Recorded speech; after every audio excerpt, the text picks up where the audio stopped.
and we thank him and we praise him for his goodness. Is anybody here glad to be in the house of the Lord today?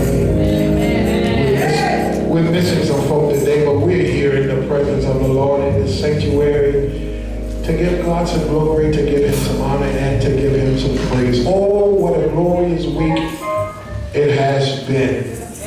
Some of y'all I haven't seen this week, but oh, what a glorious week it has been. It's been a wonderful week. Did we not have a wonderful youth conference on To know that it was a wonderful conference is when 13 people come to the altar to say that I want to be saved, and then 6 of those join the church. It is wonderful. Good to see our new members of the church today. Our newest, I'm going to talk to y'all in a few minutes, but good to see our newest members of our church on today in the presence of the Lord. Turn to the book of Daniel in your Bible. Turn to the book of Daniel. Help my new folk find the book of Daniel. Help them find the book of Daniel. Help them find the book of Daniel. Help them find the book of Daniel. I know this holiday week. Tomorrow's a holiday for y'all that barbecue and all that stuff. Folk that left town, folk that already started barbecuing. But it's good to be in the presence of the Lord. We're going to barbecue some Bible and then we're going to go barbecue some else, all right? Good to see you, brother, Sister Shaw, this morning. God bless you this morning to the people of God. How many of y'all have hearts that's full of love? Your heart is full of love. Oh, some people don't have a heart of love because you didn't respond at all. Well, those of y'all that have a heart of love, I thank God for you. Those of you that don't know, I feel sorry for you. But it's good to have a heart of love. If you give me just about, I want to say about 10 minutes or so. I don't care to scream and holler today. But I do care to share just a word with the house. Share a word with the house. In the book of Daniel, 3rd chapter. 3rd chapter. The Lord drops a word in your spirit. You have to wait for him to give you what to say. 3rd chapter of the book of Daniel is the 16th verse.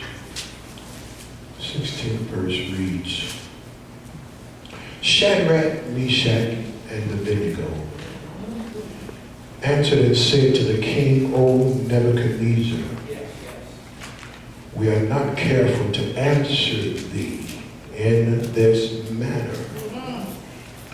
If it be so, our God, whom we serve, is able to deliver us from the burning fiery furnace, and he will deliver us out of thine hand. Remember that. He's talking to the king. We will deliver us not only out of the furnace, O king, but he will deliver us out of thine hand, O king. But if not, woo, look at somebody say, but if you don't.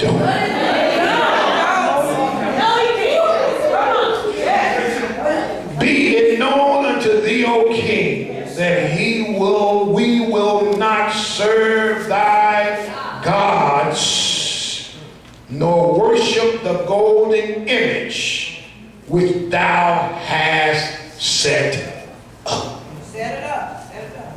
Look at me and say, God is. God is A deliverer. a deliverer. That's it. That's it. Amen. Look at somebody else and say, God is. God is A deliverer. a deliverer.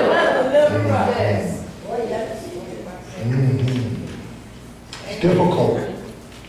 It's difficult to translate that. Listen to me with your heart today, okay? It's difficult to translate that. It's difficult to believe that, young people, when you are in the midst of a storm. When you are in the midst of a battle, you are trying to figure out how to get out of the storm.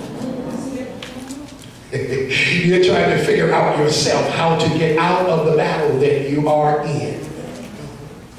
But when you understand that you are serving an awesome and a mighty God, I don't care. I don't even care if what the people that sit you outside your house, what the people, the evictors. I don't care if the sheriffs they are parking in front of your door. That's it. And they're coming to set you out on the street. Somehow, if you are a man and a woman of God and you love God and you know God is real, God will deliver you even out of the hand of the sheriff. That's right. He's so good. God knows how, listen to me, I know y'all think this is a fairy tale, but it's not. God knows how to send somebody that know you to your house that's supposed to come set you out. But because they know you, they're going to figure out a way to give you some more time.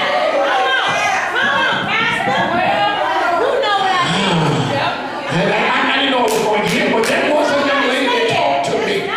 And she said they came to put her stuff out on the street.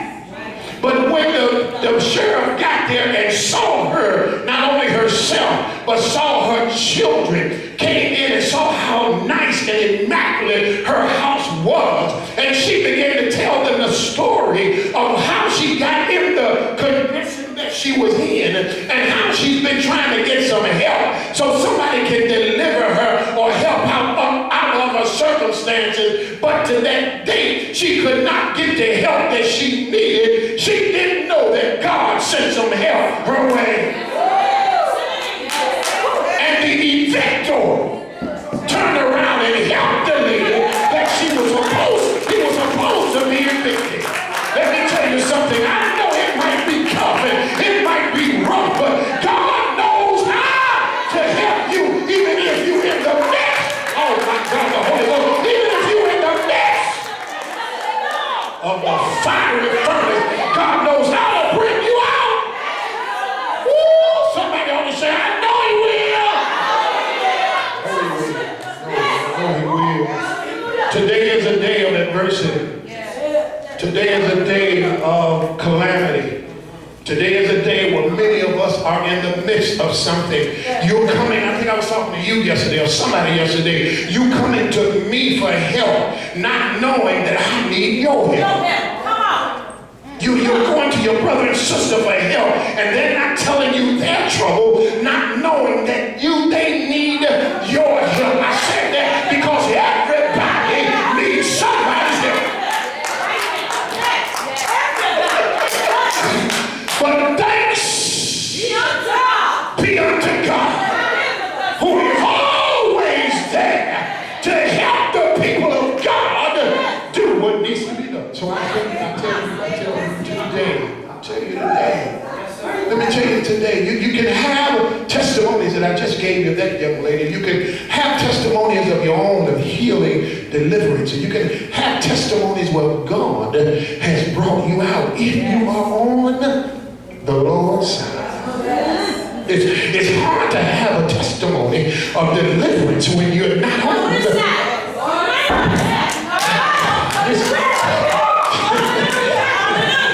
Young folk, listen, it's hard for you to ask God to bring you out of something when now you got to get on your knees and start repenting for everything.